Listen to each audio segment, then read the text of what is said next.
Hello, my Teaserking family. How is everybody today? I am fine. I'm coming to you early, as if it's a Saturday or Sunday. I have a 2 o'clock phone call to take for another job, and I got another interview on Friday. So I got an interview tomorrow, an interview Friday, and this phone interview now. So we are busy beavers. Um, all right. So how's everybody today? I hope the family is doing well. Um,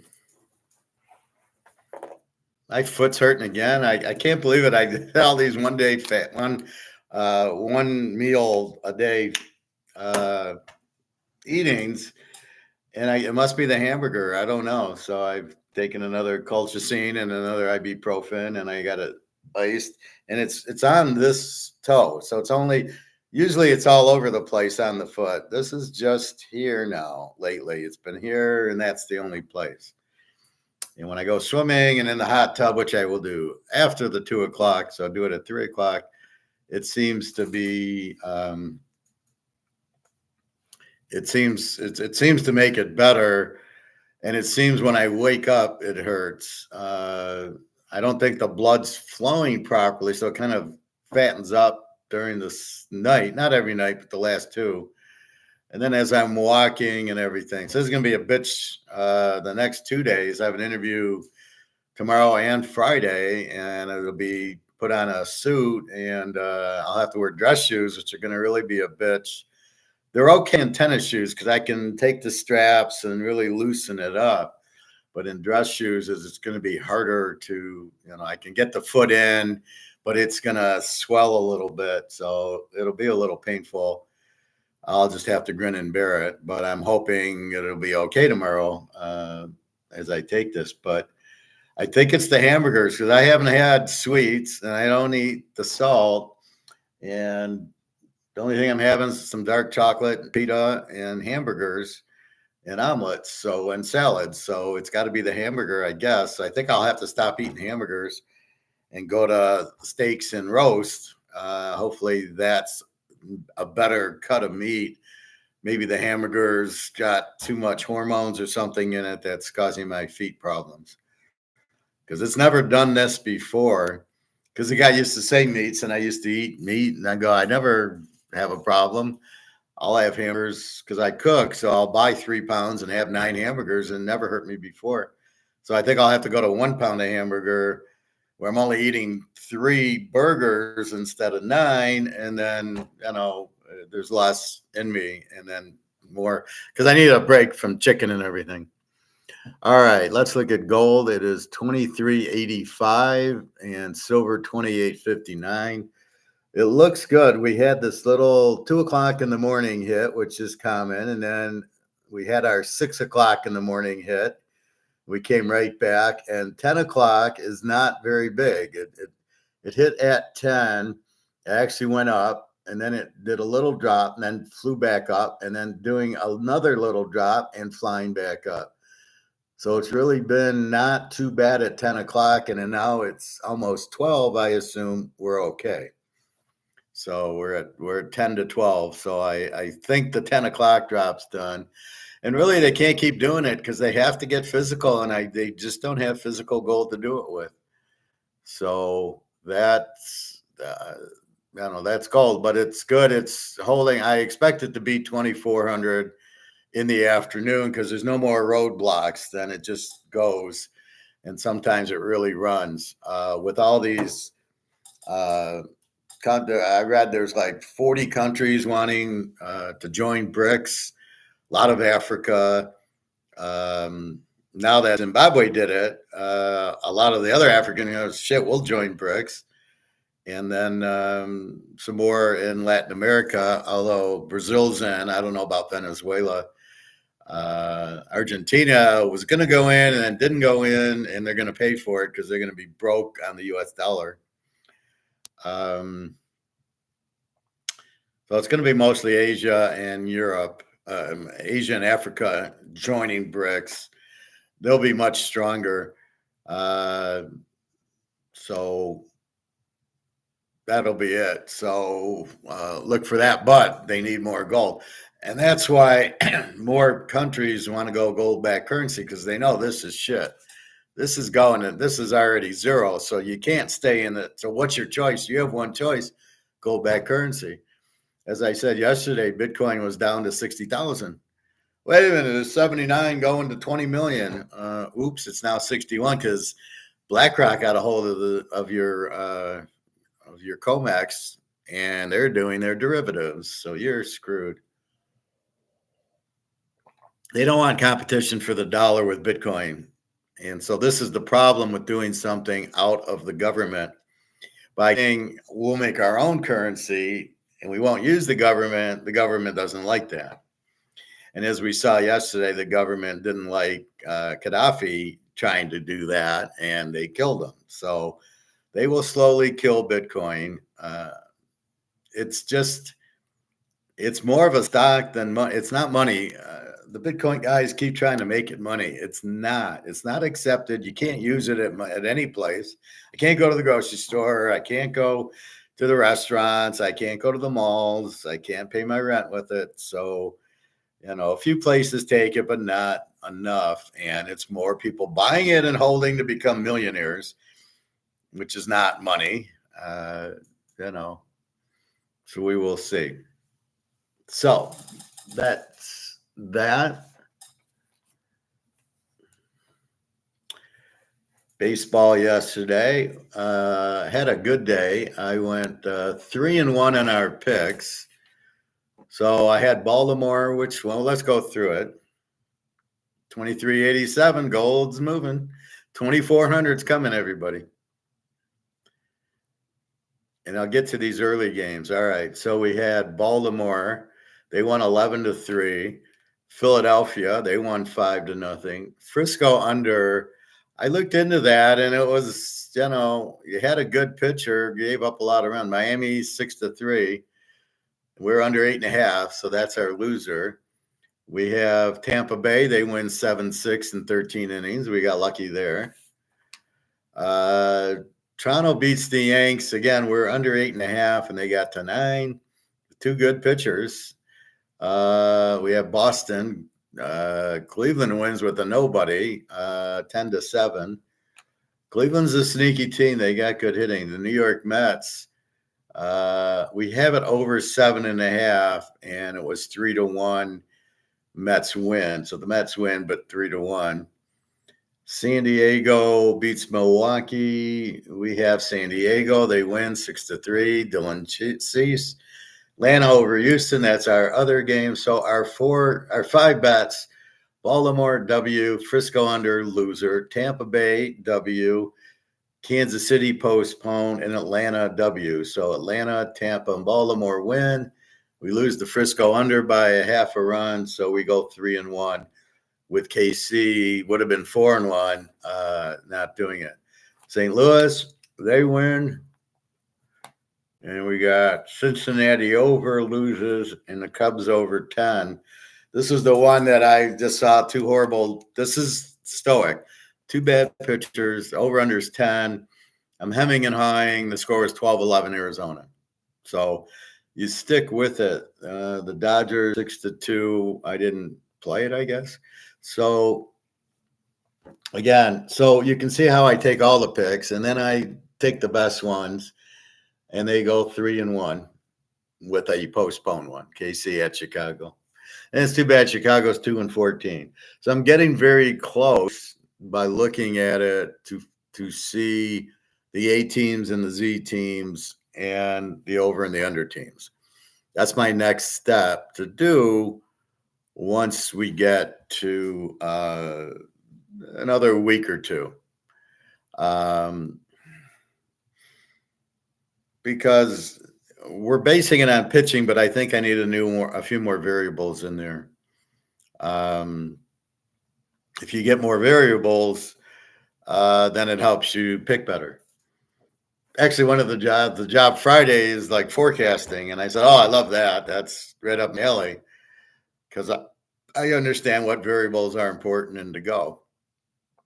I'm always leery to use Teaserking because then they think I'm just going to do football at my job because they're immature. I don't do football at work. I do it at night or maybe on my lunch hour, but I'm not doing it. I'm not working to do football. And I always say the bottom line is the work gets done and a lot more and quicker than anybody else.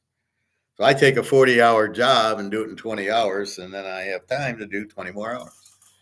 Most people take their time and do 20 hours worth of work in 40 hours. All right. So today being 4/17. Oh, and I did get my unemployment today. I'm glad I went in. Normally it's the next day, and they even say next business day, but this time it was, I could see they were paying it on the 17th for some reason, so not a problem. So I did get it, so I'm happy, and off we go. So a little bit extra money, and then if we get the job, we won't need unemployment. I really won't need Social Security, but I'll take it a few months anyway, and then just I can buy a lot more gold. And I'd rather buy gold and pay a little bit in tax than not. Okay, we got a 12-10 game. We got 10 minutes for that. We got the Niners in Miami. It did go over yesterday. It went to 9. Miami did win. We've got Keaton Wynn for the Niners, 0-3 with the 5.06, and Trevor Rogers 0-2 with the 4.80. So we got 2 pigs over under 8.5. So we will go San Francisco over 8.5. We won't make this a 5-unit because we've got 10 minutes. So a lot of people will miss this pick, but I do like this game over. They went over yesterday with better pitchers because obviously to go under, they had good pitchers going. And so here we're going to go over. Again, a 5 ERA and a 4.8 ERA. Minnesota and Baltimore. Now this is a 1:05. There's a lot of 1 o'clock games, but we got an hour for that. Minnesota 6-10, Baltimore 11-6. Pablo Lopez 1-2 with a 4.86 against Albert Suarez for Baltimore, 0-0 with an 0.00, and he hasn't pitched yet this year. His last pitch was September 26th, and he looks like he's a bullpen guy. So I don't know. What do you do with the bullpen guy, right? So he's good for what, 3 innings, 4 innings, the Minnesota guy. So let's go over on this game because Baltimore can hit the hell out of the ball. They'll hit Minnesota, and it's 8.5. But we don't know what we're getting with Albert Suarez, being how he only goes 2 or 3 innings. So you're going to get 5 innings from him. I don't know. I think I like Baltimore if they had a normal pitcher, but I don't know what to do with this bullpen crap. I mean, what? There's not enough pitchers anyway. ITK, I will never trust anyone. Why won't you trust anyone, Greg and John? Well, what's new? You're coming on late. Gold's going to 2,400 today. It's a 23.87 going up. There wasn't a big 10 o'clock hit. I got an interview tomorrow, an interview Friday, and a phone call at 2 o'clock. So I'm coming on now, and then I'll go swim. Otherwise, same old. I got my unemployment today and my direct deposit. So I got some money for the girls. So they're happy. So that's about it. Anyway, so you should have made money yesterday. I was 3-1 on my picks. Kansas City got rained out, but the other 4 were 3-1. So I'm starting to catch fire. Today, Frisco over 8.5, but you got 10 minutes for that. And then 1 o'clock, we're going Baltimore over, and now Texas, Detroit. Dane Dunning, 2-1 with a 4.50 against Skubal, 2-0 with a 2.08. Detroit does not hit. They got their terrible offensive team, but Skubal is a pretty good pitcher, and they got a pretty good bullpen. I can't trust Detroit, but the over-under is only 7.5, but Texas really isn't hitting. So it's hard to trust Detroit. They just won't score. So we're going to go under in the Detroit game. And it's under 7.5. it's a tough number. So I won't make it a 5 unit, but because good pitching and no hitting leads, they're an under team. Just something that happened to me. I can't talk about it. Well, let's get Stoic for 1 minute and we'll get back onto the games. They're not till 1 o'clock. You have to test people to know if you can trust them. So can I trust Jenna? Can I trust Daria? How do you trust Bobby Bo? I mean, you sort of give them something and see how they react to it. And if everything goes, you know, if Jenna said to me, she says, I need money, I want to get perfume, and I buy it for her. She goes, oh, okay, I needed this. Howard got it for me. And she starts trusting me. And then let's go to dinner and I pay for it. And then let's take a cab and I pay for it. So she starts realizing she can trust me, that if I say I'm going to do something, I do it. So then you gain trust. It's when they don't do what they say they're going to do, you don't trust them. So it's just an honest thing and a dishonest thing. So for you, depending on what it is, all you can do, like I'm going for an interview tomorrow, and I say I'm an expert at Excel and I know SAP and I know finance, I got a master's in it, and I know how to pick football games. And if I get there and I don't know Excel, but I do, I know it perfectly. But if I say I know it and I don't, then I lied, then you don't trust me and I get fired. So then I do Excel and I do very good. And they go, oh, okay, yeah, he did. I can trust him. He can do Excel. So there's got to be little tests you do before you trust people.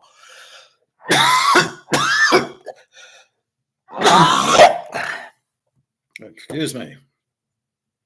So you don't know somebody. How do you trust me? Because I tell you things that happen and I'm honest. How do you know I'm honest? Because I tell you things that happen. I tell you gold's going up. I tell you why gold's going up. I tell you about the Titanic. So I tell you a bunch of honest stuff and it happens. And then you can believe it because, wow, he said this happened. He said that happened. He's being honest with us. And I believe he's being honest. And that's all you can do. So you've got to learn to kind of test people, right? So Daria, I know I can trust as well as Jenna. At least Daria, I think I can trust. It'll be more once we meet in Serbia, then I'll know if I can trust her or not. Jenna, I know I can trust, and I've met her quite a few times. Carmen, I could probably trust, but she all she did was keep asking for money, and when I'd say no, so I didn't lie to her. I didn't say yes and not pay her. I said no, I can't. I got to buy gold. And then she kept asking, and I'm like, no, that's not going to happen. I didn't lie. I was honest, but I said no. With Jenna, I give her, but I don't give her, I just give her a little bit, but it's enough so she can eat and go to the gym and do her nails and do her hair. So it's a little here and a little there. The same thing with Daria. She can trust me because she needs money for food or rent or the daughter or something. And so I help her with that. So she knows she can trust me. She says, I feel safe with you. So then you do the same thing on the other side. You tend to like, just in talking, they say things and then are they real? Are they what they said they were? And if they are, then you're fine. Then you can trust them. And that's I go to work and they say this, like a couple jobs ago, and they say, oh yeah, no, we're going to give you an office and a staff and then they didn't. Well, I don't trust them. But that's the thing. So it's let somebody say something. And if they do it, if they're honest, you can trust them. If they're dishonest, you can't. But you can't just go in blindly and say, I won't trust anybody or I will trust somebody. They've got to prove it to you. So you set up some tests it depends if they're local or not. In my case, the girls are in Europe, but if they're local, then you got to see who you can trust, and that's so like, you just can you do this? Can we do that? And if they say yes, and then they come through with it, off you go. So really, it's a test to prove if you can trust them. You don't just trust people. I don't trust anybody without really knowing them. Anyway, so we're going Detroit under. Okay. 1 o'clock, San Diego, Milwaukee. San Diego won yesterday with Chase or Cease on the mound.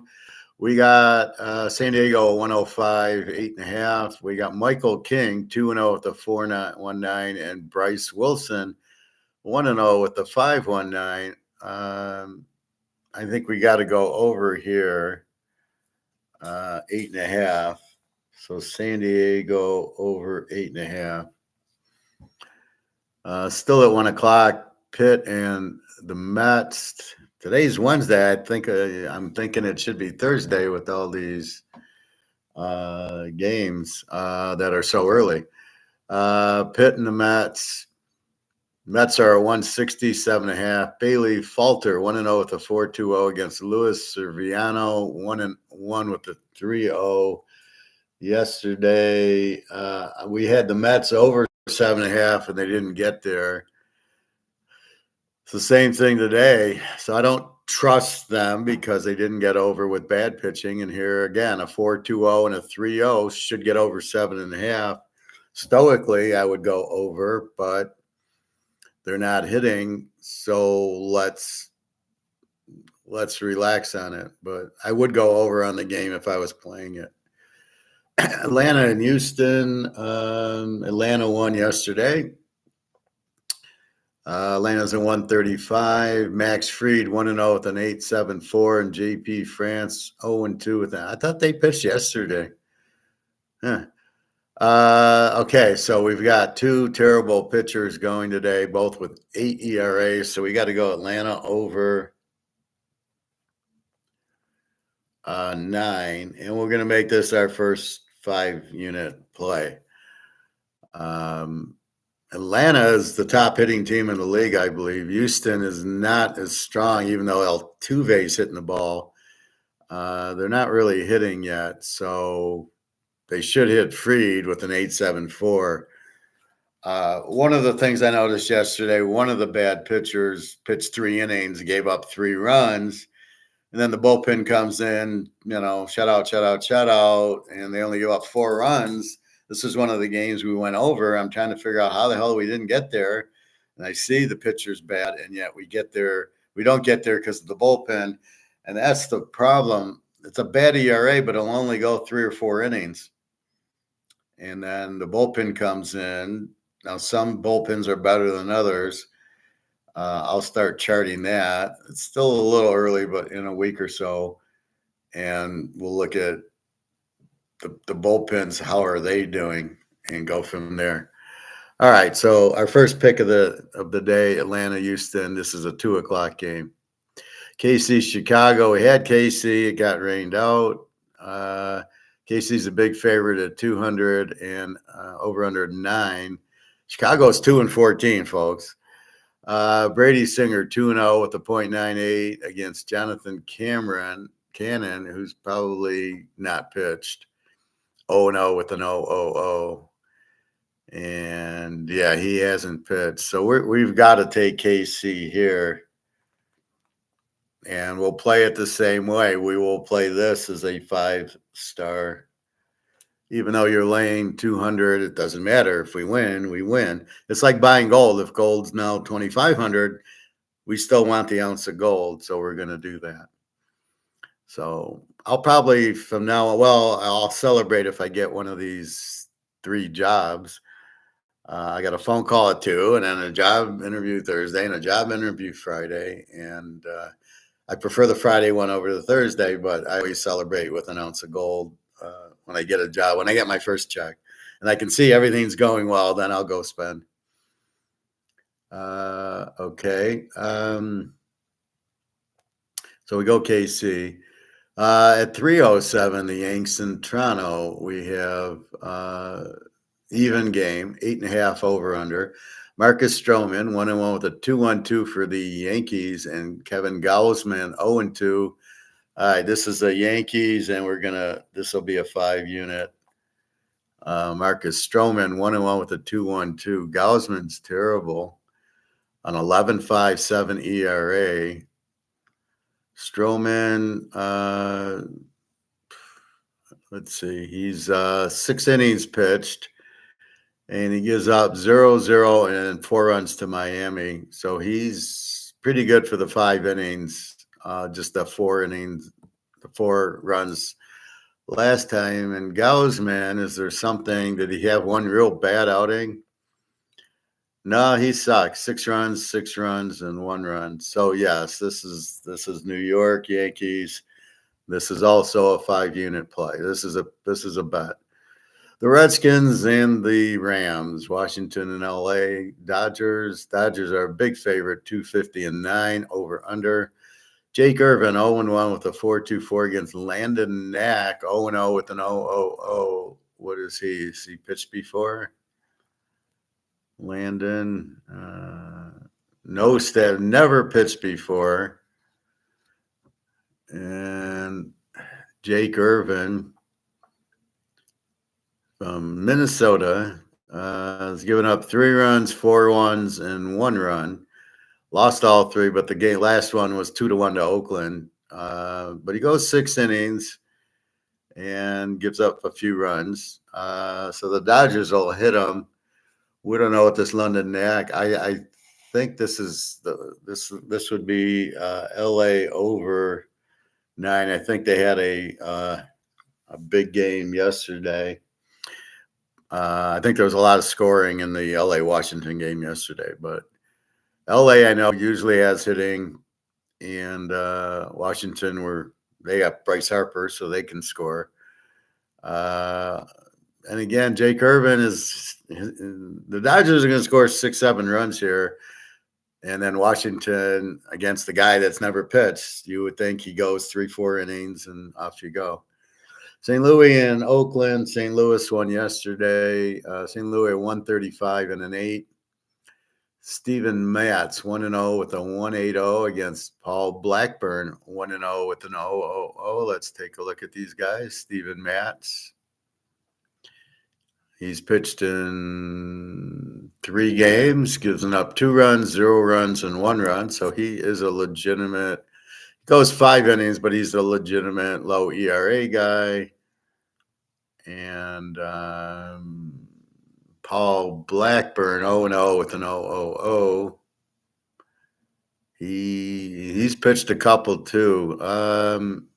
7 innings shutout to Cleveland, 6 innings shutout to Detroit, and 6 innings shutout. Fuck, that guy's. Nobody's got a run on him yet. He's pitched 7, 6, and 6. So what do we do in this game? This is going to be an under here. We're going to go St. Louis under 8. And I'm really shocked by this. This is going to also be a pick. So we got 4 picks. This is a stunner that this is 8, not 7.5. Neither team really hits big, but look at these pitchers, and they're both legit. Blackburn hasn't allowed a run yet, and he goes 6 innings. All righty. The Cubs in Arizona, we got, and that is a 3:37 game. All these games are early, looks like. It's Wednesday, right? I mean, why do I think it's Sunday? The Cubs in Arizona, Arizona minus 125 and 9. Jordan Wicks 0-2 with the 5.68. Brandon Pfaadt 1-0 with the 6.48. We went over the Cubs and won, and we're going to go over again. We're going to go Cubbies, and this time we're over 9. And we're going to make this a play. 2 bad pitchers, a 5.68 and a 6.48. And we scored over 10 runs. Yesterday was a 23-run game. It's going to be similar. Say, what I like is the trend, right? They're scoring. So that's why I kind of look at the last few games. They put up 23 runs, these two teams. So they're hitting, and everything's in streaks. When you don't hit, you're losing 2-1, and you don't hit the next game, the next game, the next game. And then when you are hitting, you'll keep hitting. So it's the logic that I have with black red at roulette, or hitting, the numbers at craps. He's hitting 6s and 8s, or he's hitting 7 outs. And so once you get that established, then you go with the streak. And in this case, the streak saying, I'm gonna go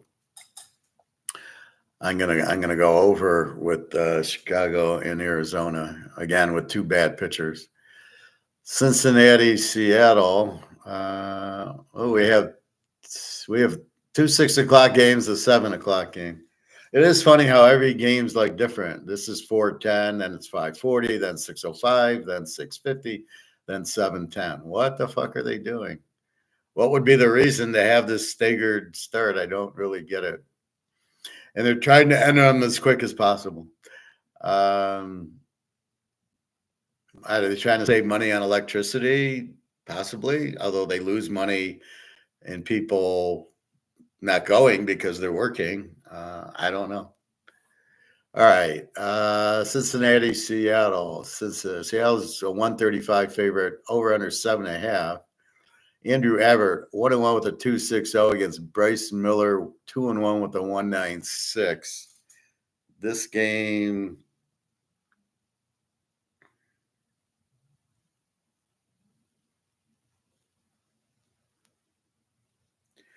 Cincinnati at over 7, went under. So this was a low scoring game yesterday.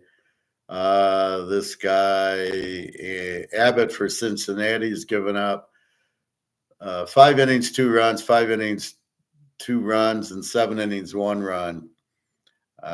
Philly, the Mets, and the White Sox. So pretty consistent. He'll give you 5, 6, 7 innings and gives up a couple of runs.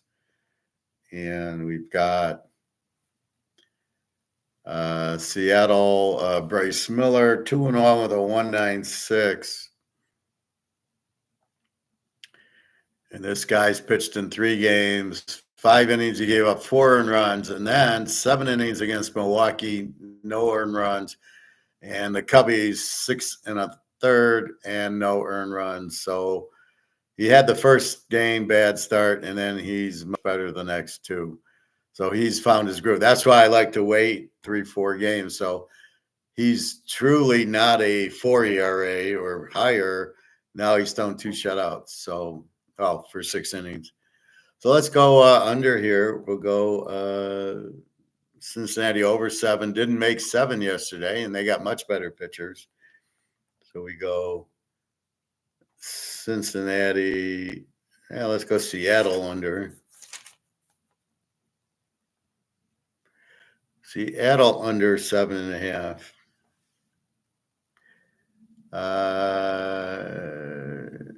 KC, Chicago.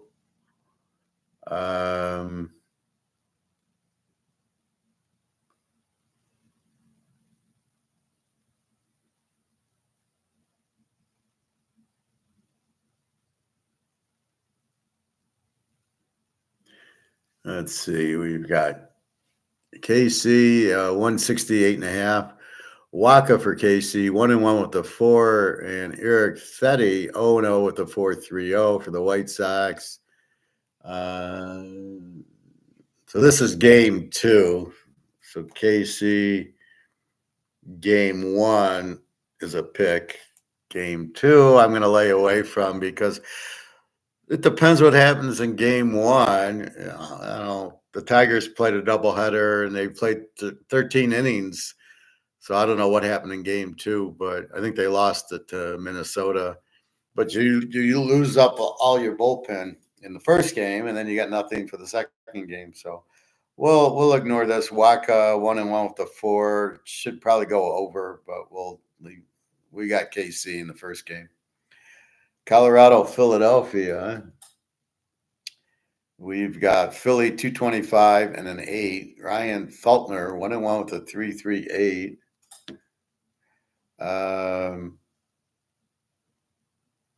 And Christopher Sanchez for Philly 0-2 with the 3.52.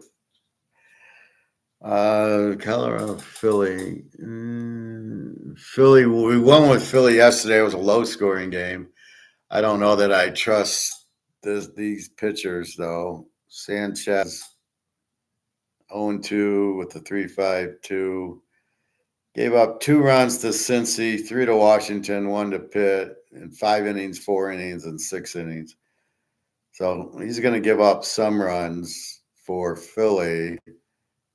But they're not hitting. Colorado, what's this guy a pig? 5 innings gave up 3 runs, 6 innings gave up 1, and 5 innings gave up 2. So again, it's kind of difficult here. I don't think Philly's a 225 favorite, but I'm not going to take Colorado. They're 4-14. Philly probably wins the game, but I don't love the pitching. I don't love the over-under since Philly won yesterday, so Philly probably wins, but no bet on it. 2 more games. California against Tampa. Good football game. Tampa's -125, 8.5. Reed Detmers 3-0 with a 104 for California. Zach Little 1-0 with a 117. There we go. Take T-Bay under 8.5. And that's going to be a bet. I don't get how you got a 3-0 with a 1 ERA and a 1-0 with the 1 ERA, and the over-under's 8.5, not 7.5. I can't figure that out. This guy Little has pitched 3 games, shut out Toronto in 6 innings, 5 innings against Colorado, gave up 1 run, and in 4 innings against California, gave up 1 run, and he had 3 walks. So he should get us 5 or 6 innings, and Tampa normally has a good bullpen. And last but not least, Cleveland and Boston. This game yesterday, Cleveland killed them. Cleveland's been hitting the ball. Boston doesn't hit as much as they usually do. Boston's a 130, 8.5 favorite. Cleveland's 12-5, Boston 9-9. Ben Lively, 0-0 with an 0-0 for Cleveland. Tanner Houck, 2-1 with a 204 for Boston. I hate to play this game under. Cleveland just seems to score. This guy has not pitched. So Ben Lively, we don't know what we're getting.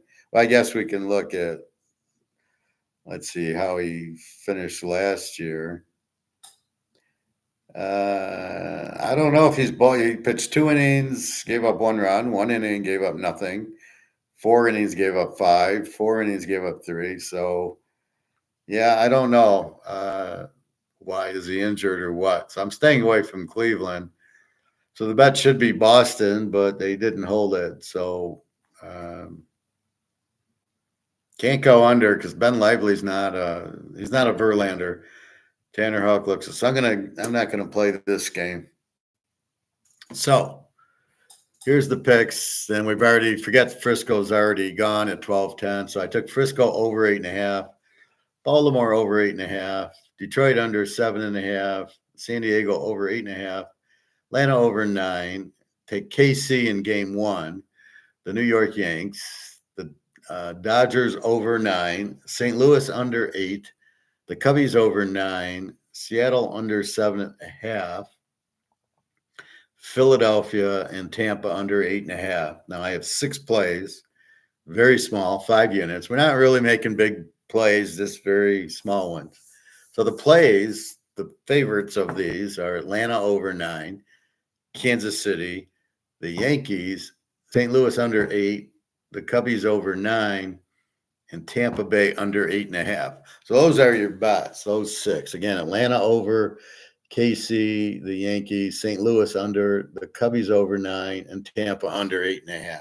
Now, the theory of these we're looking mostly at the pitcher at this point. If you got a real strong pitcher with a low ERA will go, if they're playing another one, will go under. If both ERAs are 5 or 6 or something, like there's that one game, I think Atlanta, they're both like over 8 or something, or the Cubbies. I think the Cubby, one of them is like really high ERAs. And then if it's a very good pitcher against a weak pitcher or somebody hasn't played yet, then we'll take, like, I think that's what we did with the Yankees.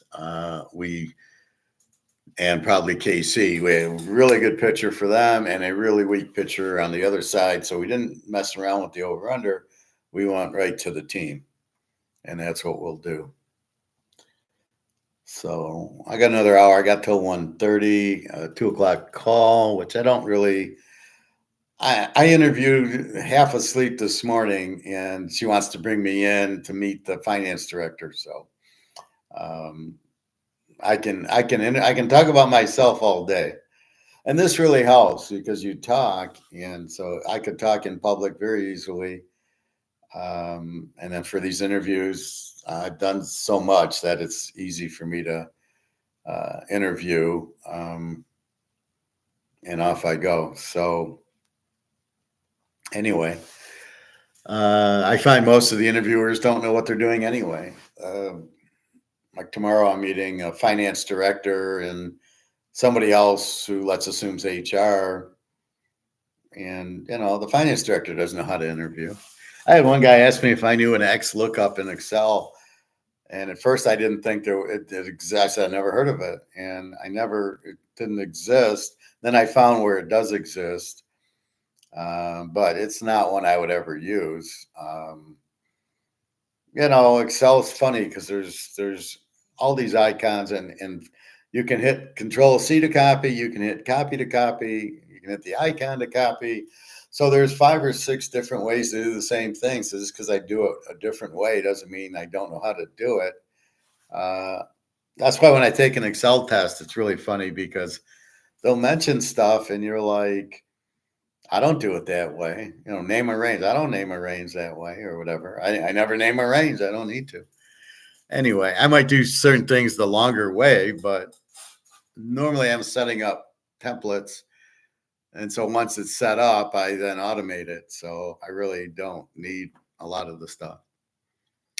Anyway, so that's baseball today. So we did pretty good yesterday, 3-1 on our picks. And now we have 6 picks. A lot of early afternoon games. So I will end by 1:30. Well, you can always jump on and rewind, I guess. Frisco's 1-0 in the second. We got that over. That's a good start. A lot of 1 o'clock games. There's 4. Atlanta's at 2. So I'll end by 1:30. And you can always go back and see it. Well, it's Baltimore over, Detroit under, San Diego over are the 3 1 o'clock games. I'll repeat that as we get closer to it if you're interested. But those aren't bets. The first bet's Atlanta starts at 2, Atlanta over. So again, it's understanding the theory of what it is you're looking at to get the outcome, right? So there's always something happens and then something else happens. Cause and effect, let's say. You hit an iceberg, the boat sinks. You better get on a lifeboat. So if you have that rational thinking, then you're fine in a lot of areas. Dollars going to zero, crashes, you get into the gold lifeboat. You got to stay stoic. Somebody bitches at you, you can either respond to them or ignore them. In the stoic world that we live in, we ignore them. There was something the other day that I was proud. I just ignored it. I don't know, somebody yelling at something, and I just, you really just ignore it. It's not, you have to think of it as it's not important to me. Some lady does something and you just, who cares? It's not important for me to make a conversation at. Um, but that's where you go. So you just, I guess there's times you get involved and times you don't, and you have to weigh, is it worth getting involved in? Like in the hot tub, right? These three girls went in, told the lifeguard their age, then leave. Half hour later, they come back in. Well, the lifeguard knows who they are. She's already asked, doesn't ask. This other girl, a minority, walks in, and the lifeguard says, "How old are you?" And this lady sitting next to me, who I have no idea, I don't think had any relations to the new girl, starts yelling that, "Why are you asking the minority? Why didn't you ask the other girls?" She's getting involved in a place she doesn't need to get involved in. And so the lifeguard says, "Well, these girls are 11, and I've already asked them. And the new girl, I didn't know. And she looked like she was 9. That's the other thing. I can't tell age anymore. I'll see a girl or a boy, and you think they're 8 years old and they're 12. And you're like, really? So, anyway, the woman gets involved with the lifeguard saying, well, no, wait a minute. You know, the girls, you didn't ask the other girls. You only asked the girl with the minority. Like, what are you doing? Why aren't you asking all of them? And the lifeguard, to her thing, just okay, and didn't really get into, I already asked them. Like, it wasn't the lady's business. She's just like me, just sitting in the hot tub. Now, to my credit, I just left it alone. I didn't go to the lady like, look, lady, they ask all the kids who come in their age. And half the kids lie anyway. But why does it bother you that she asked the girl her age when she looked 9? I guess she was 11, and she didn't ask the other ones. Well, apparently, if they've already been in, you don't have to ask them every time they come in. And so, why is the lady getting all worked up? And then, to my credit, I didn't start bitching at the lady. I kind of let it go. In other words, being stoic, the lady arguing with the lifeguard, I would have had a conversation with. But I didn't. I just ignored it. And that's what I mean by stoic. Unless it's directly questioning you, I now avoid that. Where before I used to say something and get involved, now I don't even do that. Now it's just um, I have no I have no reason to get involved with that, so I'm not going to waste my time and get vampired. So that's what I mean by stoic. You know when to pick, but a lot of times now people will say hi or who I don't know. I don't even respond to them. I just kind of look straight ahead and kind of go to the locker room, go to the pool, and leave. And when I leave, I don't, unless I know them, I don't even pay attention. And because it's all a waste of time. Hi, you don't know me. I don't know you. I'm not going to say hi. What's the point? Oh, I can be friendly. Well, so I'm a neutral. I'm not friendly, but I'm not unfriendly. So I just don't see the point. Uh, as Greg and John saying, he doesn't trust anyone. So why would I say hi to a stranger? I don't know if I can trust him or not, or I don't know what's really going on. So I've been like that, but that's part of being stoic because you waste your energy saying hi and this and that. That's what a vampire, they drain your blood, they drain your energy. So by talking to them, you get nothing out of the conversation and they just talk about it. And you're like, I'm exhausted. My mother used to do that. She would talk about the weather or this or that. And she'd rumble on, and you're like, what are we talking about? I mean, we're talking about nothing important. I would talk about gold and Brics and Comex. It's important.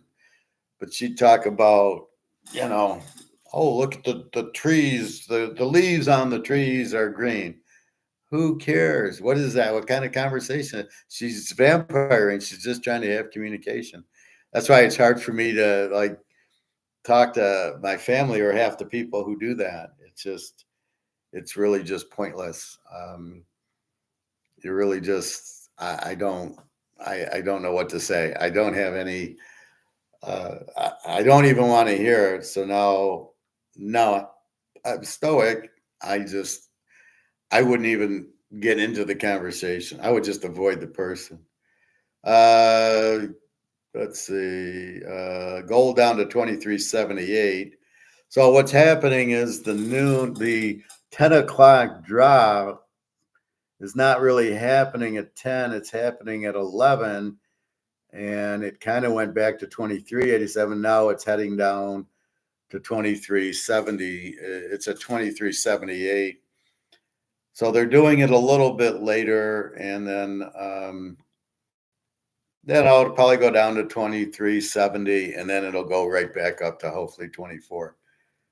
But they're getting more buyers, like you can see in the middle there, 23.84. It got bought up, and then it's continued down. So more people are getting in, but I don't think it's going down. Now silver's still getting crushed, 28.31.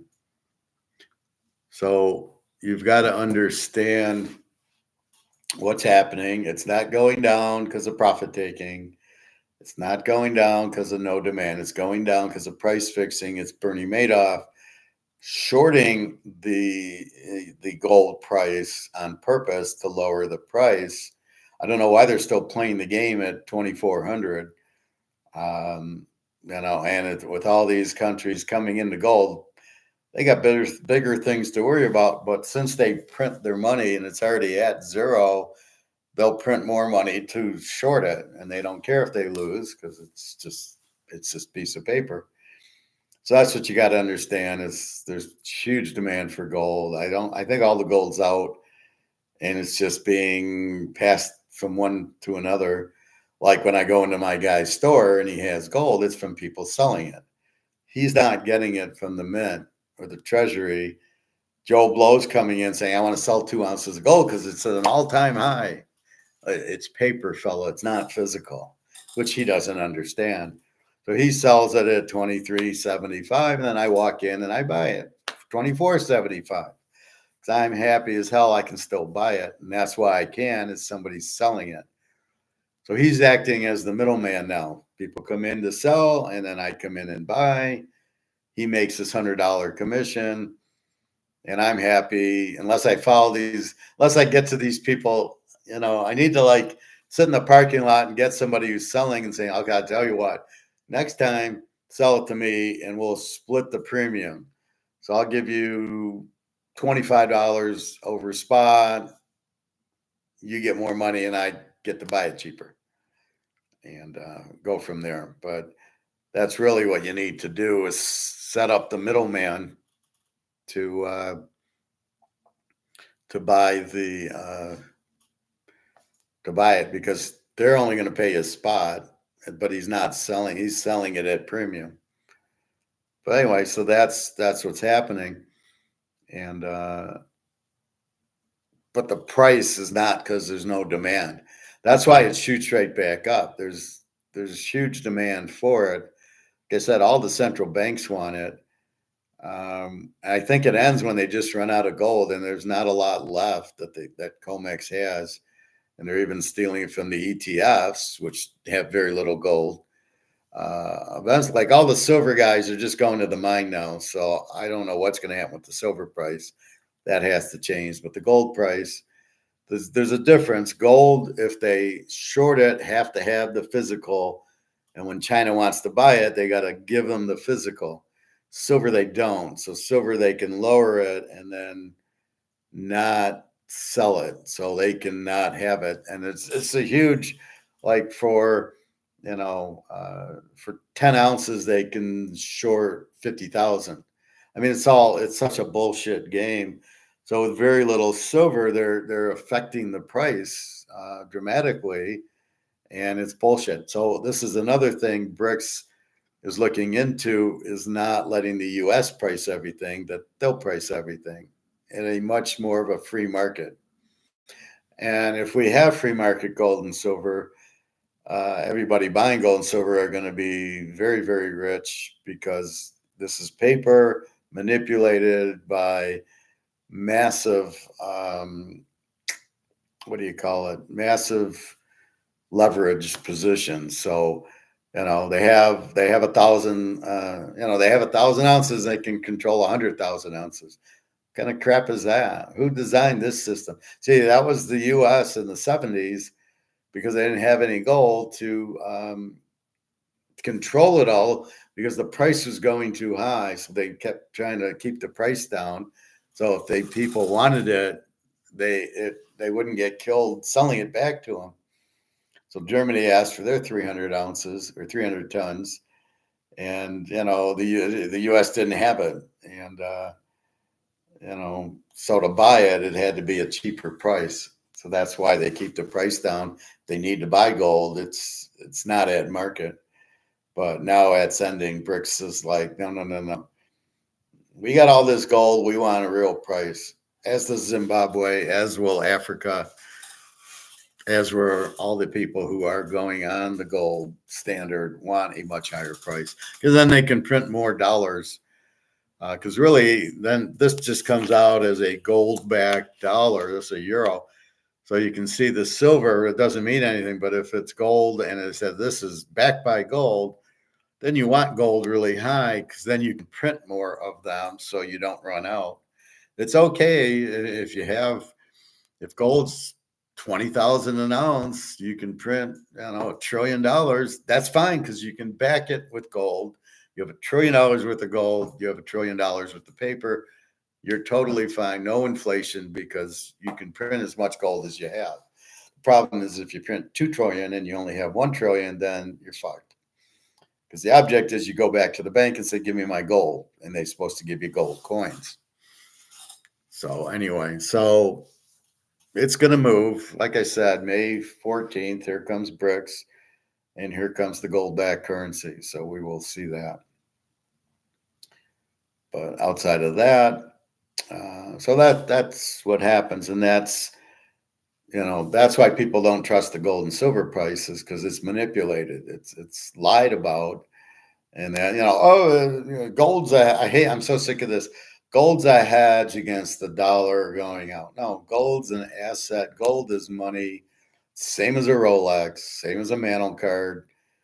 Gold, if you didn't manipulate the price, would be a huge investment. You'd make more on gold. You make more on gold than you do anything else anyway when you look at it.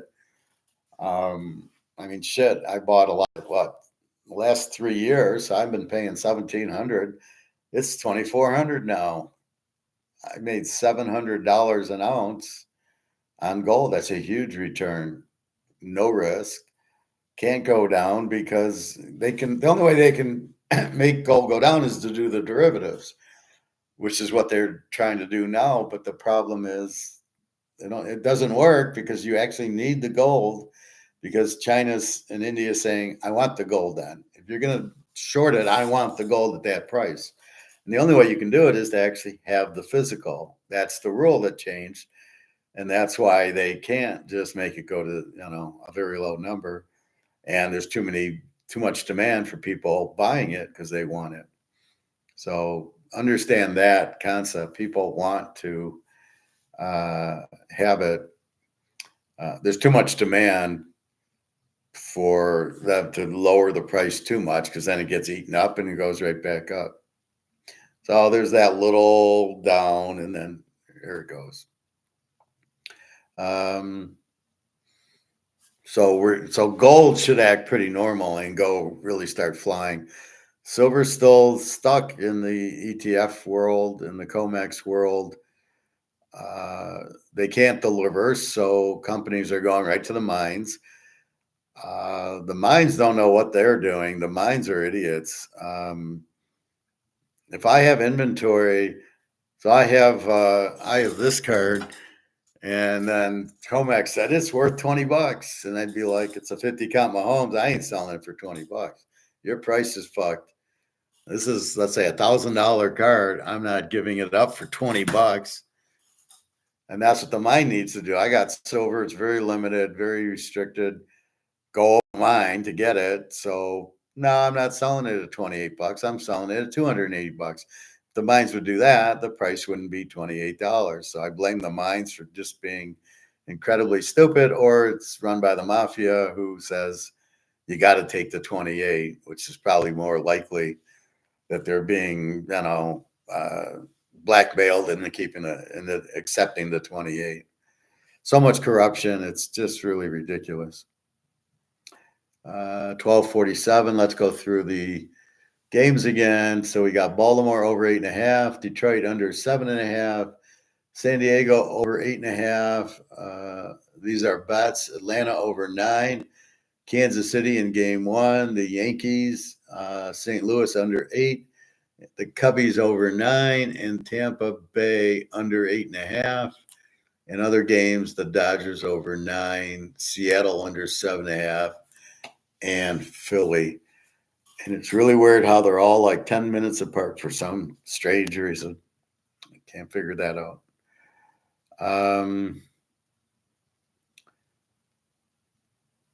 So Brics will raise the price. They will go to a go back. I don't know how a digital will work. If versus, I'd rather have this. I'd rather be able to get this than to have a digital.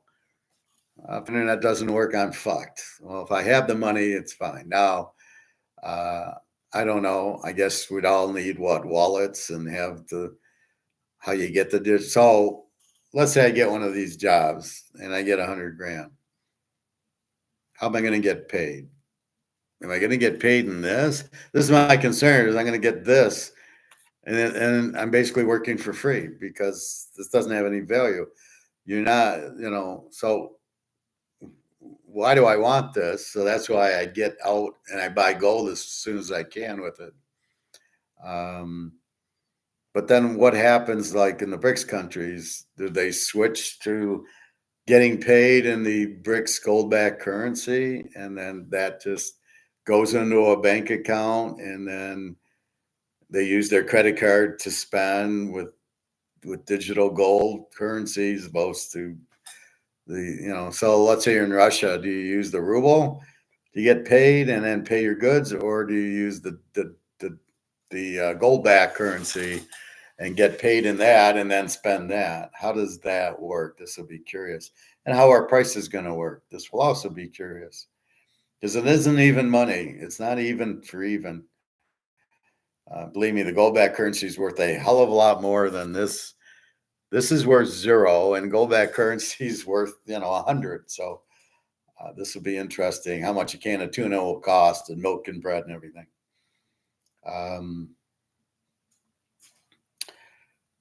So keep that in mind. It's BRICS forcing the gold price up. All the central banks need gold. To join BRICS, they got to have some gold and then they want their own gold-backed currencies, because they can see these currencies are going out. The euro, the dollar, the British pound, the Swiss franc, they're all at 0. So they're all worthless.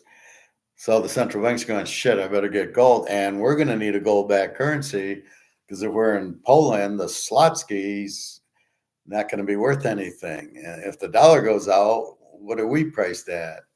So we need a gold-backed currency, because then we just get priced to gold, which always will be there. And that's the beauty of gold. So let's see. NFL draft is next Thursday. I was reading something on Penix yesterday that he had injuries.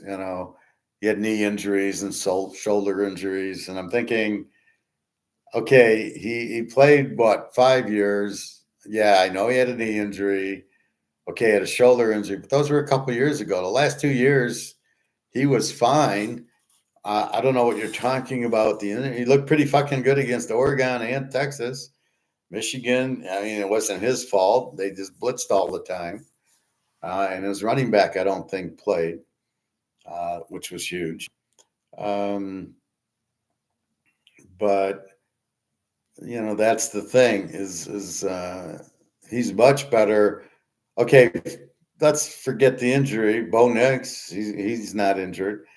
But what's J.J. McCarthy and Drake May? Why are they up there?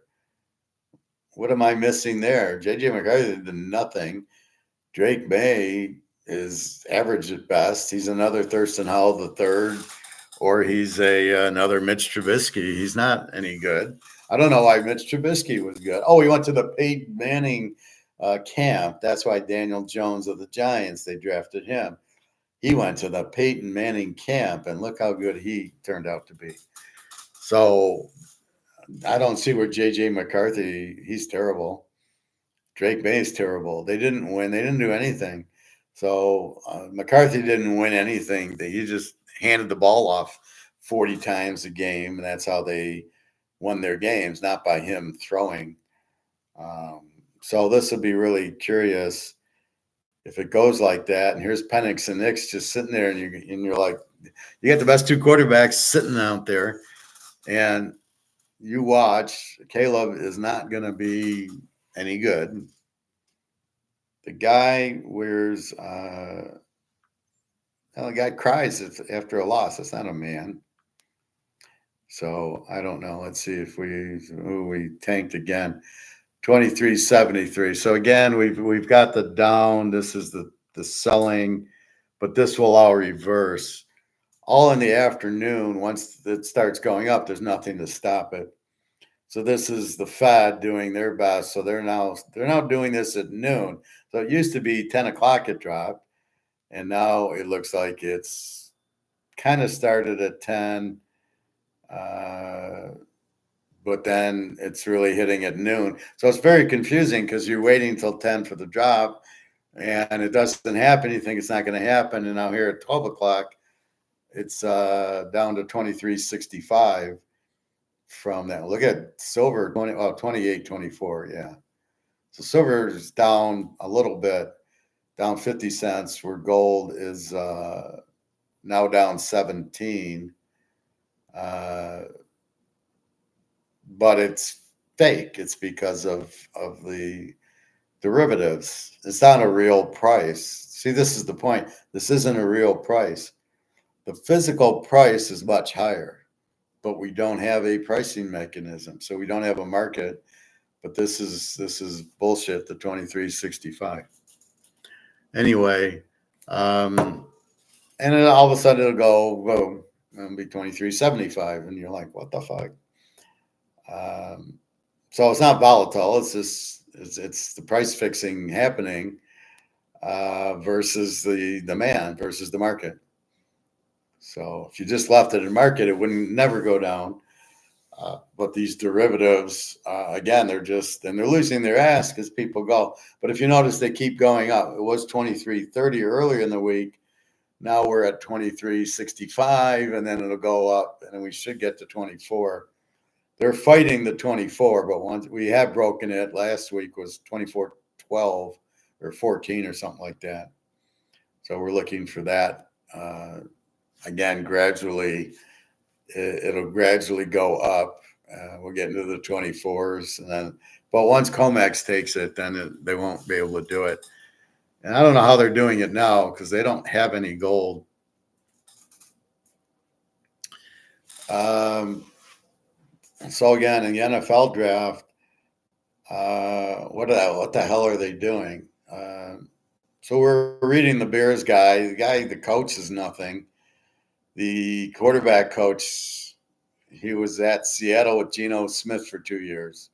How did that turn out? Geno Smith's nothing. I think he's terrible with Metcalf and Lockett, and he threw for 20 touchdowns. I think that was ridiculous. So, and again, he was just the quarterback coach there, but didn't do anything for Geno Smith. I think Caleb will do nothing this year. I think he'll throw a lot of interceptions. I think he'll scramble around and they'll attack him, and that's it. The team I'm surprised at is Minnesota. They need a quarterback, and they need to trade up to get it. But we'll see what happens. This is why I don't like the mock stuff. So the Giants, they'll take a quarterback. New England, if New England takes Drake May, it fits. They won't win a game. Them, and then Steve Young at Carolina is the same thing, where he won't do it. Carolina will go 0-17 this year, and the Bears will be close to it. And then New England has a good chance for 0-17. They need a quarterback. They don't have a coach. And if they pick Drake May, they won't win a game. If the Giants take McCarthy, they won't win a game since you lost Barkley anyway. Now the Jets, I'm hoping they can get Brock Bowers. Whoever gets Brock Bowers will get the steal of the draft. He should be the first player taken, not Caleb. Caleb's not the first player. He's not the best player. He's not the best quarterback. Like I say, I think it's Penix and Daniels and Bo Nix. I'm not getting the injury. I mean, so Daniel Jones of the Giants has the same injury Penix did. The difference is Penix played the next 2 years and looked great last year, where that's not what, Daniel Jones hasn't and didn't look good before. So Penix is the real deal. And the fact he had the injuries, okay, big deal. That happens to everybody. Mahomes hurt his knee a few years ago. And how did that turn out? Oh, yeah, they won the Super Bowl. Yeah, so that's a bad – if you're not going to draft Penix because he had a knee injury 3 years ago, yeah, probably – I don't know. Did he play last year really well? They got into the championship game, and he lit up Texas and Oregon. Yeah, he's probably back. He's probably fine. So I think that, especially football, the whole league's injured. Aaron Rodgers hit his Achilles. Should he not play this year? Oh, well, yeah, he's still the starter, and they'll still go to the playoffs if he can stay healthy. So I'm not sure. I think it's a joke. But what I'm seeing is, so the Bears take Caleb, which is a mistake. And then the next team is Washington taking maybe Daniels, maybe Drake May. Daniels would be good for them. They need a coach, however. Drake May would be horrible for them. I mean, you might as well stick with Thurston Howell if you're going to take Drake May, you got a better quarterback in Howell. And then I don't remember the whole. I think New England's next. And if they take Drake May, they won't win a game. Arizona, take a receiver. Do they need a receiver? Is that their problem? Kyler Murray threw, I don't think that was their problem. They beat Philly 35-31 in that game. I would tend to think their problem's more on the defensive side of the ball. And I would trade that pick to Minnesota or Oakland or Denver, who needs a quarterback. Then the Giants, J.J. McCarthy. I mean, that's ridiculous. There's no way that could possibly be real. If they take him, they'll be worse than they are. They're better off with Tyrod Taylor. So those two, I don't understand those two quarterbacks. And then Penix and Bo Nix so low, I don't understand. What are we watching, fellas? Did we watch Oregon kill everybody and Washington actually beat Oregon twice? Are we not watching the actual game where this is what these quarterbacks look like? What do you got against Bo Nix? What did he do? Yeah, he played at Auburn 20 years ago, but he's not your problem. So it's really hard to understand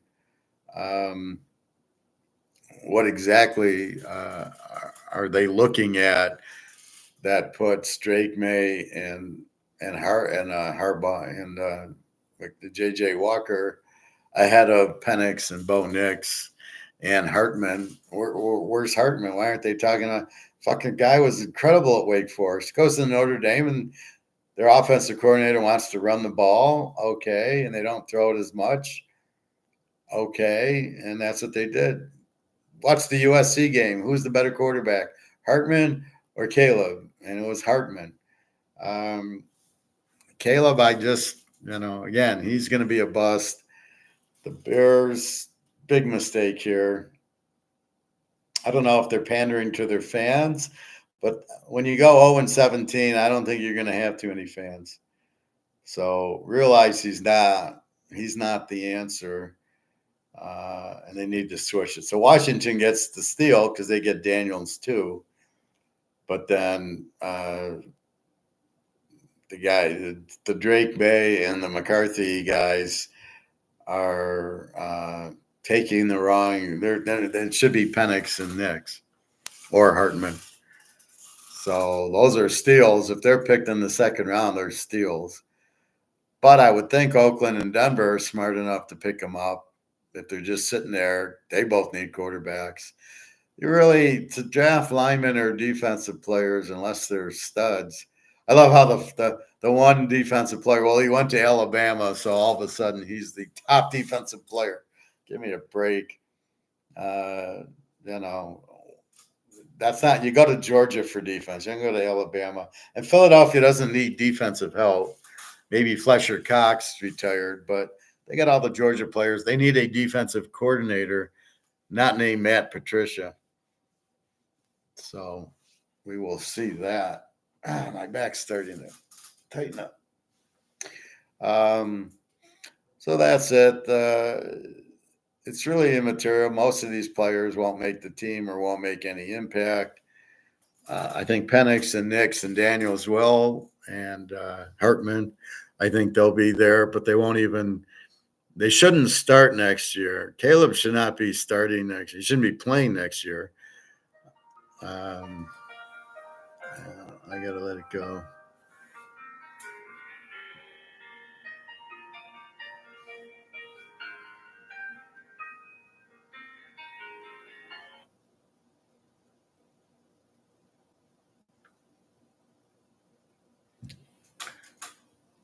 So not knowing how to do this, but we've got another half hour. Let's see how our goal, did it stop the bleeding?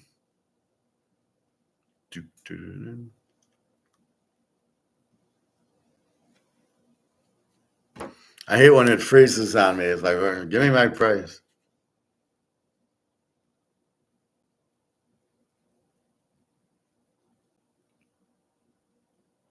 Okay, good. So it went down to 23.65 and now it's back to 23.71. So we've gone through the bleeding from 23.95 theoretically down to 23.65 and now it's back to 23.71, back to 23.95. Hopefully at 20. See, as we get into the 24s, then the target drops. So if we get to 24 and a quarter, then the target will be 24.05 and we go up to 24.50. And so this little derivative bullshit that's so illegal, it's like if we're watching a football game and the score, all of a sudden they throw a flag for holding and there isn't even a play going on, or the guy clearly didn't hold, or it's pass interference and there's nobody around. That's about what's happening here.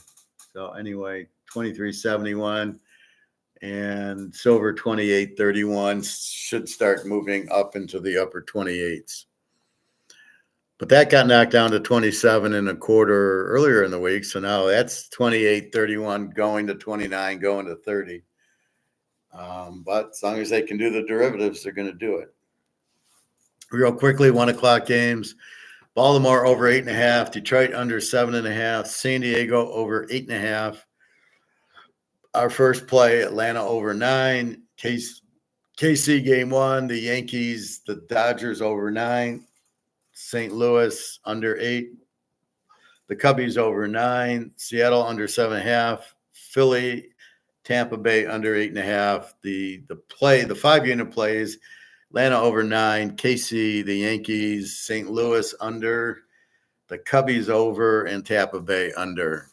So I don't know about all these afternoon games. I will get out of here at 1:30. But that's it.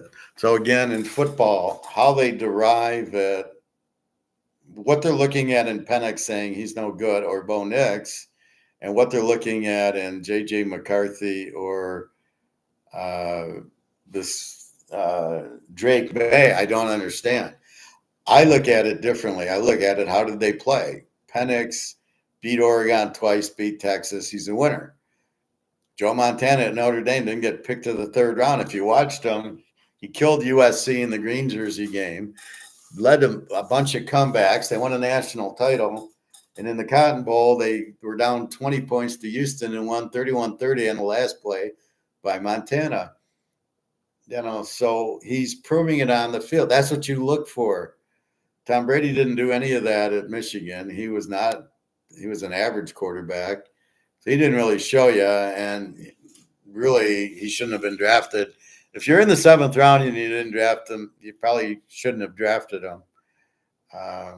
New England kind of made a mistake, and he happened to fit their system or whatever, but I think he was just angry he got drafted, which is wrong. I mean, so if Caleb's the first quarterback, is he not going to play as hard as if he got drafted in the 7th round? Is he going to say, I'm going to prove it to you, I'll show you? Wouldn't he do that if he was the first pick?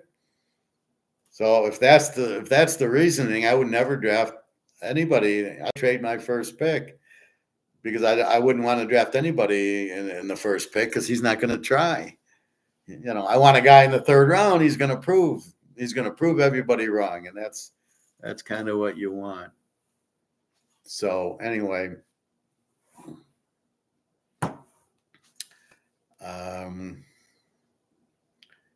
that's what we're looking at. So in the NFL draft, most of the players are meaningless. They're just fillers. You get a few of these wide receivers. Are the Ohio State wide receivers just like the Ohio State quarterbacks? Well, Olave is good, but that other Smith-Njigba is terrible. I think Harrison will be good, possibly. I don't think he'll be good on Arizona. I don't know how good whatchamacallit is. Their offense and the quarterback. Kyler Murray, he's okay.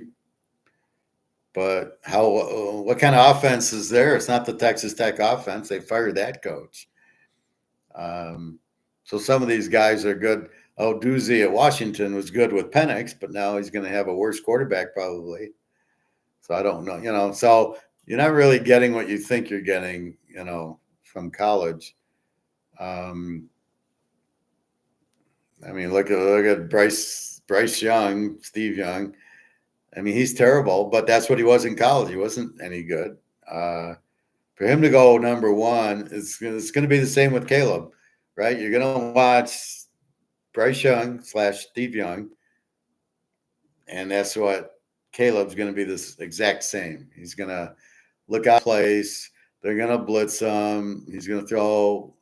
I bet he throws more interceptions than touchdowns, like Steve Young. He had, I think, 10 touchdowns and 11 picks. They can't read the coverage, so you're going to get that from Caleb. Is he going to read the coverage? I don't get that from Hurts. He can't read it. Kyler Murray, I'm not sure. I don't see enough Arizona. And Mayfield is not as good as he was in college. So I don't know. But like I said, Penix, I would guarantee throws more touchdowns. So does Bo Nix and probably Daniels. Those 3 will throw more touchdowns than interceptions. And Hartman. They can read, right? They know how to read the coverage.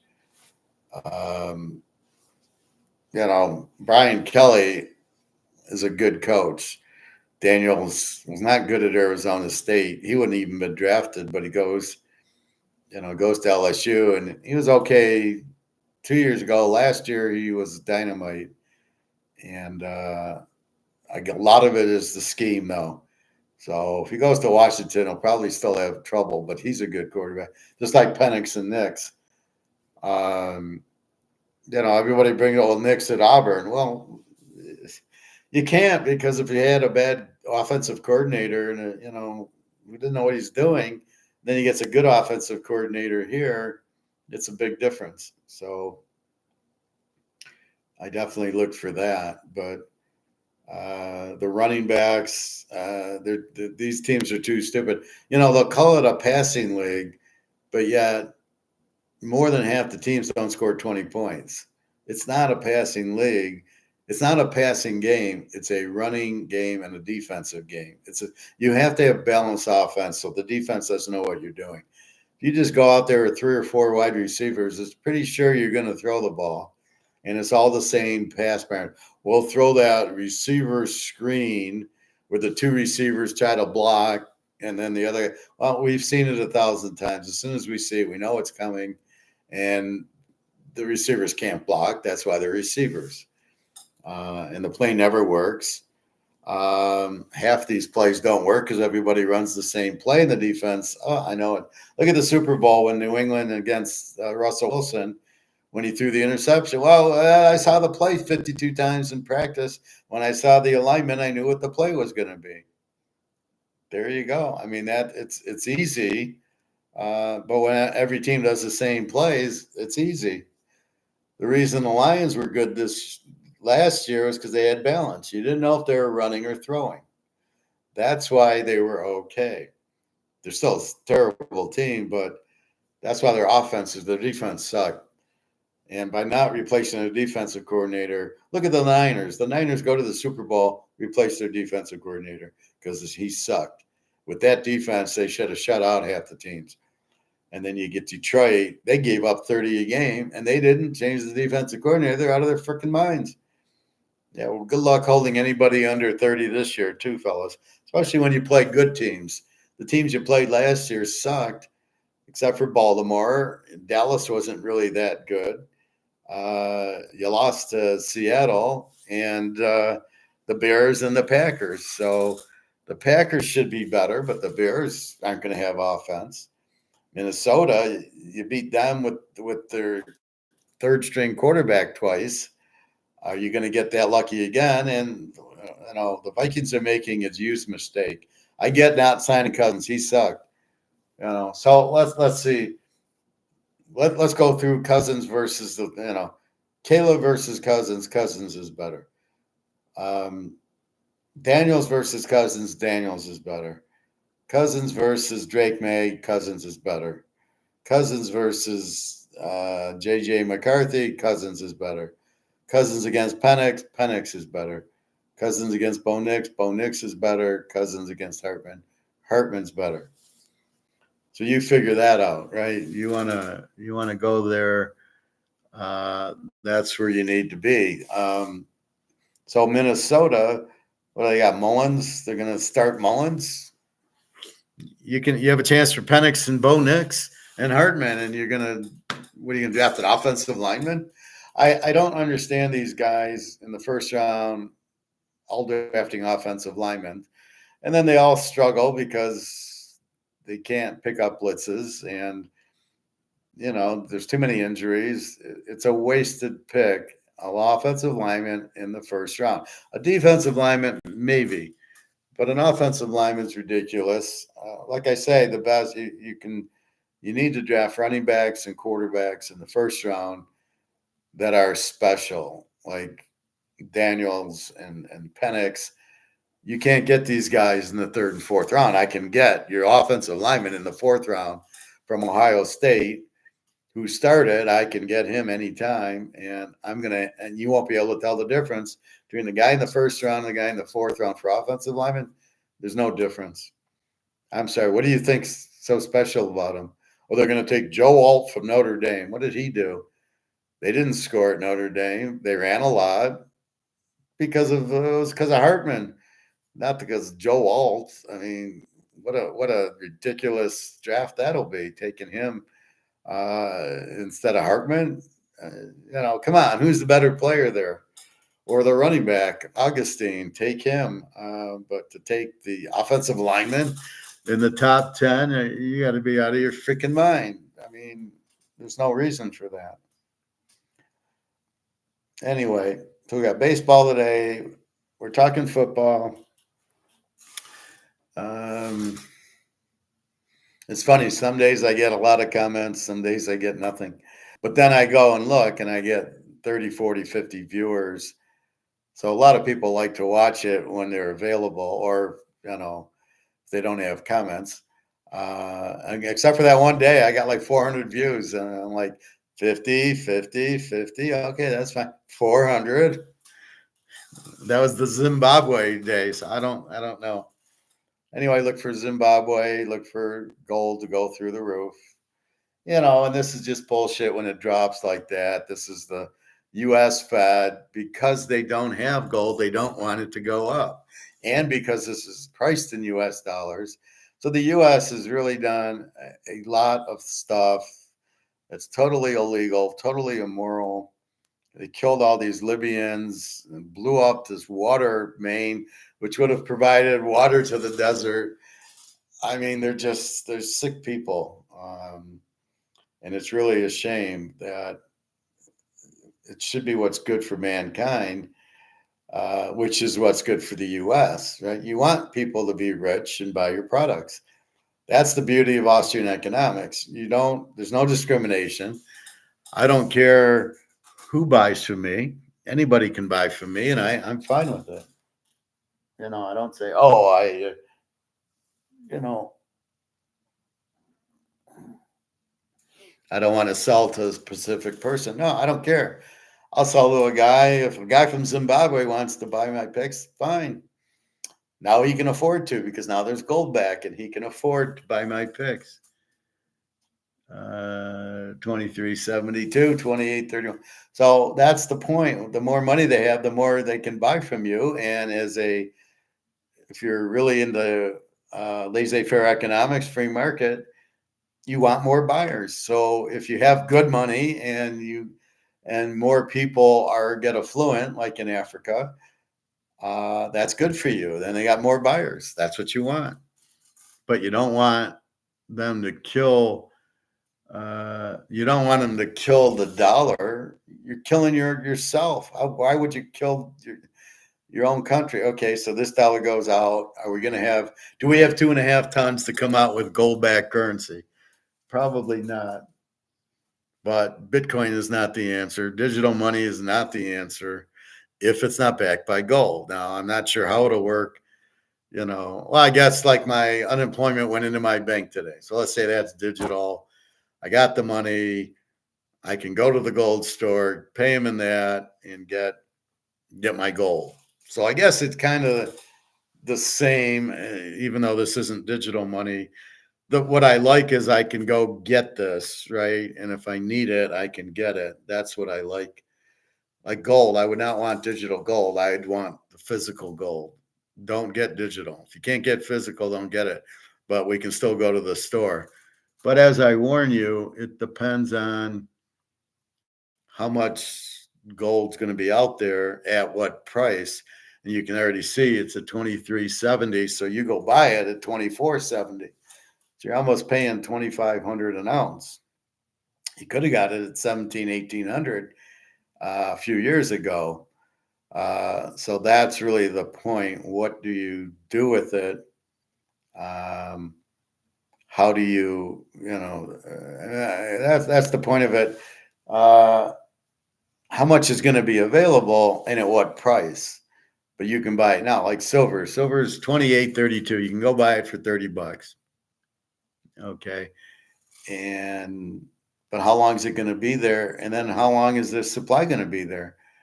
There's a lot less there. So that becomes an issue. But gold, we know, is far more limited than silver, and all the countries are buying gold for their central banks to come out with gold-backed currency. That's a little bit of the difference between gold and silver, but silver is money, and silver will still go up according with gold. And all these young people buying Bitcoin, you're making a huge mistake. It's a Ponzi scheme. It's not even money. And when the dollar goes out, it won't have a value because it's priced in dollars, as is so much other stuff. But as I said, it then gets priced in gold. Are you going to price Bitcoin in gold? I don't know. That'll be interesting to see the new price of Bitcoin. But right now it's a Ponzi scheme. And if BlackRock's involved, I would run the other way very quickly. All right, I'm going to let you go as I have a 2:00 phone call. I'm pretty much set for tomorrow and Friday, except for my foot hurts. So I'm going to have to figure out how to put a shoe on tomorrow. I'm hoping it'll be okay. I'm going to go to the pool after the 2 o'clock phone call. I'll go to the pool and try to, well, I run it. It's funny when I go into the pool and I'm in 5 feet of water running, it doesn't hurt. When I go in the hot tub, it doesn't hurt. And it's funny is when I walk, it tends not to hurt as much as when I'm sitting down. This is hurting me. All the blood's rushing to my foot, but when I'm walking, the blood's flowing, and if I put a shoe on, I'm actually not in too much pain as I am now. All right, I will leave you. We got gold 23.71 on its way back to 24, and silver at 28.30. 28.31, trying to fight back to 20. Like I said, it was 29.75. It'll get back there. And they're fighting because if you use logic, why is the Fed fighting? Because they don't have any gold. So they don't want the price to go up because the people with gold are going to be rich and the people without gold are going to be poor. So if they keep the price down, at least the people with gold won't be as rich because they'll still get rich. But Brics, May 14th and 19th. And that's about it. So again, I'll just give you my games. Atlanta over 9, Kansas City, the Yankees, St. Louis under 8, the Cubbies over 9, and Tampa Bay under 8.5 are my column 5 unit. If you want to bet small. I'm very small bets. I'm not excited. They're not like locks in football. These look like real good pitchers or real bad pitchers. So we should get high scoring games or low scoring games based on that. Silver 28.31, gold 23.71. So we've survived the 10 o'clock drop, which actually happened at about 12 o'clock. Anyway, have a good day. Let me send this to Daria.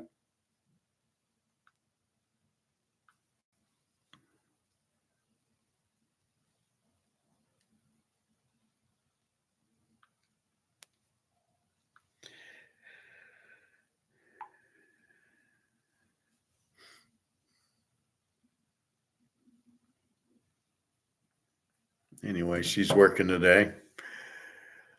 And anyway, so have a good day. Good luck to you. The main concept is you need to understand what's happening, and you need to think, if this action happens, what's the reaction? That's how you should be thinking.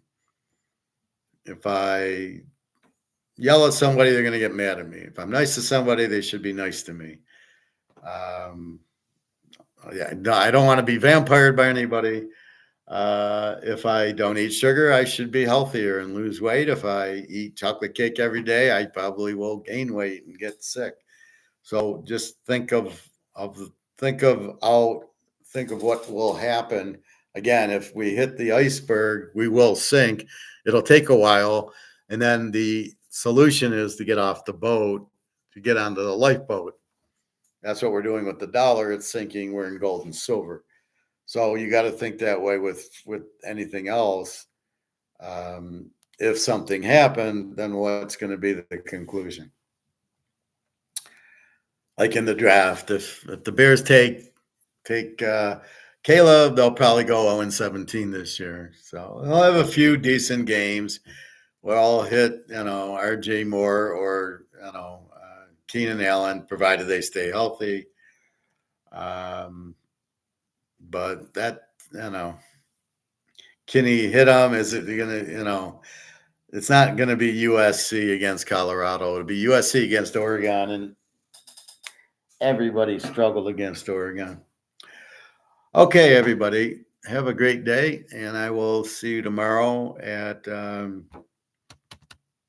tomorrow, I don't know. I got a 1 o'clock interview, so it might be I don't know if I'm going to the pool before or not. I think I will. I think I'll go at 10 o'clock to the pool and do that. So probably do that. So we'll probably do class I think it'll be 1 to 2. So, well, probably 2:33. Friday, I have an 11 o'clock interview, so I will probably go from there to the pool, and then so it'll be a little later Friday, and then today I got a 2 o'clocker. So we will see. Anyway, have a good day. Gold and silver will hit. Just be patient.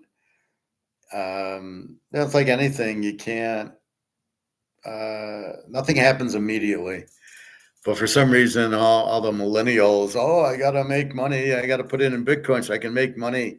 It's the tortoise and the hare. You're making money in the short run, and then in the long run, you're getting your ass kicked. So, but you don't. You just see that we can be millionaires. Yeah, it was 61,000 yesterday, going down probably to 40,000. I mean, if you don't profit take, you're really stupid. I mean, think of it as any type of investment. You profit take, right? You take your money. You bet, you win. So what are you doing? So to think you're gonna not lose, you're insane. All right. Have a good night, and I will talk to you tomorrow.